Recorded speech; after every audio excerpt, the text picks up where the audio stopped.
Thank you so much. Hey, I think this story right here is really cool. So the new West Lafayette City Hall building is actually bringing a new opportunity to honor the lives lost on 9/11. In the lobby now stands a memorial wall dedicated to the victims. So News 18's Micah Upshaw, she tells us how one local woman and the city fire department actually made it all possible. Micah, like I said, I think this story is so cool. You did such a great job with actually just telling this here. Yeah, well, thank you so much, Marley. Well, this memorial has actually been in West Lafayette for 20 years. It sat on display in the West Lafayette Public Library, but as the building is going through major renovations, firefighters thought it was the perfect time to find the memorial a new home. So we'll need a couple people to grab some of the items that are sitting on the beam. This year marks a monumental moment for our country. It's the 20th anniversary of the September 11th terrorist attacks on the World Trade Centers. That incident left nearly 3,000 Americans dead. More than 300 of them were firefighters. We all remember 9/11. Now being a firefighter in that story, you know, all the firefighters that died and the type of situation they were dealing with.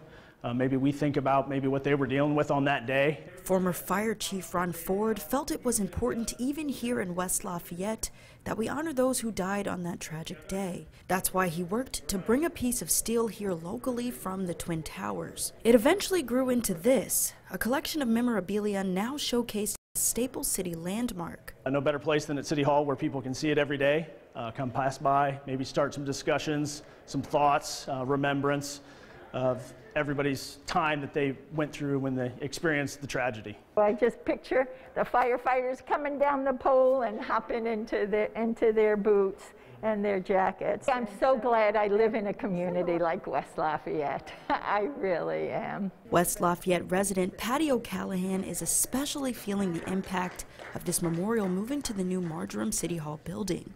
She's not only a former West Lafayette City Council member, but she's also a former New Yorker who lost her cousin on 9/11. He was a firefighter who died when the South Tower collapsed. I'm just so grateful for all these firefighters and safety officers of all kinds that put their lives on the line for us. Now, the memorial was brought over to City Hall on Friday. The steel beam is the only item directly from the scene of the incident. All the other items are related to 9/11 and were donated to the collection through the years. I'm reporting in studio, Micah Upshaw, News 18. I told you that story was